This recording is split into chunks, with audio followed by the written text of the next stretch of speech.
Bonjour à tous, bienvenue sur la chaîne YouTube PowerCamp. Nouvelle vidéo sur le jeté. Donc dans la dernière vidéo, on a parlé de la phase d'appel de propulsion et dans celle-ci, logiquement, on va parler de la réception et de la portion où on ramène les appuis. Donc si vous n'avez pas vu la première vidéo, je vous invite à aller voir le premier tuto et ensuite compléter avec celui-ci. La première chose qu'on va voir du coup, c'est le placement des pieds en position de réception. Donc le déplacement de pied, première question qu'on va avoir en haltéro, c'est quel pied mettre devant. Est-ce que c'est le pied droit, est-ce que c'est le pied gauche? Il y a pas mal de coachs qui vont donner des conseils en disant le pied qu'on envoie devant, c'est celui avec lequel on amorce un sprint, ou alors on va pousser la personne dans le dos pour voir s'il a un pied qui avance. La plupart du temps, le problème, c'est qu'on ne peut pas généraliser là-dessus. Donc simplement, ce qu'on va conseiller aux débutants, c'est d'effectuer des jetés des deux côtés. Donc beaucoup de répétitions, que ce soit à vide ou avec de la charge, et au fur et à mesure des répétitions, voire des séances, essayer de comprendre de quel côté on se ressent le mieux. Donc si vous vous sentez mieux avec le pied droit devant, vous allez persévérer de ce côté-là et petit à petit monter en charge. Ça arrive parfois dans la carrière d'un haltéro qui se rend compte qu'en fait il s'était peut-être trompé, qu'il était mieux de l'autre côté avec l'autre pied. Dans ce cas-là, on change de pied plus tard dans la carrière. Au niveau des placements, la première chose dont on va parler avant de parler longueur de fente, c'est la largeur de la fente. Le problème que beaucoup d'athlètes ont, c'est qu'ils vont faire des fentes de funambule. En gros, ils vont sauter, déplacer les appuis et se retrouver avec les pieds qui arrivent sur une ligne, donc ils perdent en stabilité. L'intérêt de la fente par rapport à un jeté debout, c'est d'avoir une base d'appui qui est large, donc plus stable. Donc ce qu'on va aller chercher, c'est un minimum de latéralité sur les appuis en réception. Dans l'idéal, on essaie d'avoir le même écart à droite et à gauche par rapport à la position de départ. Et la règle générale, ça va être que si vous avez les pieds dans une position au départ, on veut aller dans le même axe, voire à l'extérieur de cet écart en réception. Surtout pas venir resserrer les appuis. La longueur de la fente maintenant, c'est ce qui va poser problème à beaucoup d'athlètes.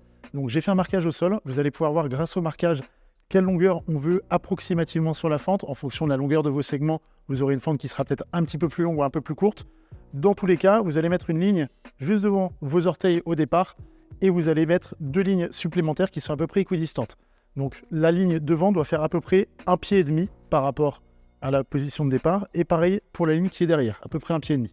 Le défaut classique, c'est que les personnes vont avoir le pied arrière qui part trop loin et le pied avant pas assez. Ils vont se retrouver ici. Donc dans cette position-là, on en parlera après, il y a des corrections. Donc ce qu'on va essayer de faire à chaque fois, c'est venir déplacer et essayer de venir avec les orteils sur la ligne, que ce soit devant et derrière, dans la position de fente. Donc vous allez venir déplacer en fente, essayer de vérifier que vous êtes bien de chaque côté et ramener. Et ça, on peut répéter sur des dizaines de répétitions, voire des centaines de répétitions, pour automatiser le geste et vérifier qu'on est bien à chaque fois. Autre point sur les appuis, dans quelle position il faut que vous mettiez vos pieds. Alors attention, les pieds, il ne faut surtout pas les chercher d'ouverture, simplement parce que l'ouverture au niveau des appuis va créer aussi une ouverture au niveau des hanches. Donc lorsque vous allez déplacer les pieds, vous voulez avoir les pointes de pied dans l'axe, voire très légèrement fermés, mais surtout pas d'ouverture sur vos hanches. Donc si vous avez les pieds qui orientent vers l'extérieur, ça posera des problèmes niveau stabilité. Donc on va chercher à avoir les pointes de pied qui sont alignées, voire légèrement fermées, notamment sur la jambe arrière. Si vous arrivez à avoir le talon qui est légèrement vers l'extérieur, ça vous permet de venir fermer sur la hanche et avoir une meilleure stabilité et surtout un meilleur gainage. Donc lorsque vous faites votre déplacement, pensez-y, on vient déplacer et on essaye une légère fermeture sur les appuis. Dernier point au niveau des appuis, et c'est peut-être le plus important parce que c'est celui qui est le plus mal fait en salle d'haltéro et en salle de crossfit. Lorsque vous allez déplacer les appuis, arriver en position de réception, ce qu'on veut à tout prix, c'est avoir le poids de corps qui est réparti équitablement entre la jambe avant et la jambe arrière. Pour ça, il va falloir à tout prix avoir votre tibia qui est vertical, donc perpendiculaire au sol. Si jamais votre genou vient dépasser devant la cheville, vient avancer légèrement, tout votre poids du corps va avancer. Vous allez retrouver dans cette position en fente avec tout le poids sur la jambe avant, vous allez venir étirer les fléchisseurs de hanche et donc venir vous cambrer. Donc ce qu'on veut à tout prix, c'est toujours le tibia vertical, voire légèrement incliné vers vous, ce qui permettra d'avoir une fente où on est réparti équitablement jambe droite et jambe gauche. Je me répète, mais pour moi c'est l'un des points les plus importants, si ce n'est le plus important sur un jeté.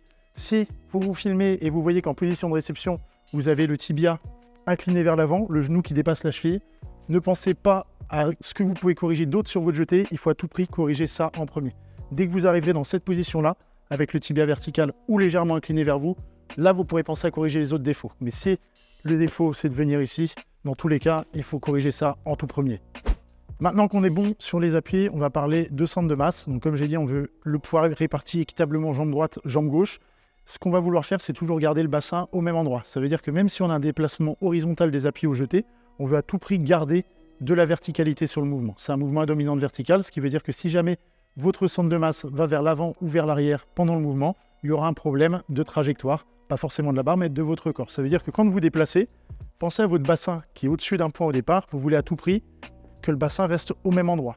Si jamais vous venez avancer le bassin sur la réception, ou alors à l'inverse, si vous venez vous reculer au niveau du bassin, toute l'horizontalité que vous aurez mis par rapport à la position de départ, ce sera un problème de stabilité au-dessus de la tête.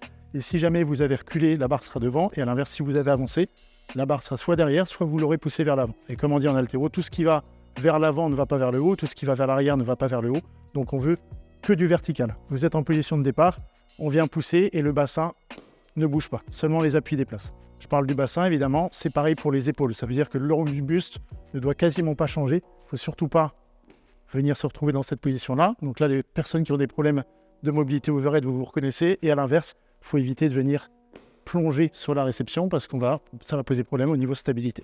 Maintenant qu'on a parlé des problèmes de position, on va parler des problèmes de tempo sur le jeté. Donc le défaut classique au jeté, c'est le pied avant qui vient toucher le sol avant le pied arrière sur la réception. Non seulement ça fait perdre en stabilité sur la position de réception, mais en plus de ça, très souvent les athlètes vont avoir du mal à s'engager. Donc typiquement, on va se retrouver derrière sa barre en réception si on a le pied avant qui touche le sol en premier. Donc ce qu'on veut à tout prix, c'est avoir le pied arrière qui glisse, qui vient se placer, puis le pied avant qui vient claquer. Donc vous pouvez le répéter au départ au ralenti, venir placer le pied arrière, puis claquer le pied avant, et au fur et à mesure, on va chercher à mettre de plus en plus de vitesse.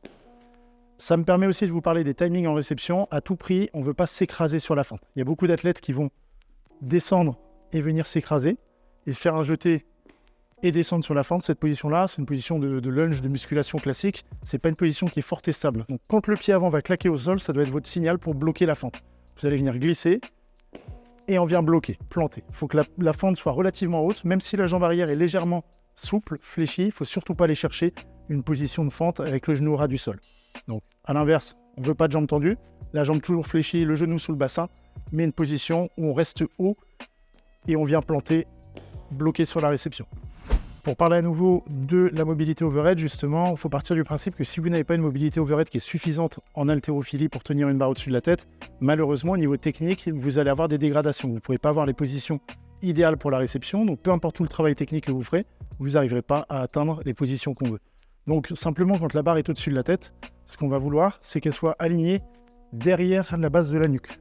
Donc dans cette position-là, sans cambrure. Ça veut dire qu'il faut que vous arriviez à rétroverser le bassin et garder la barre dans la position.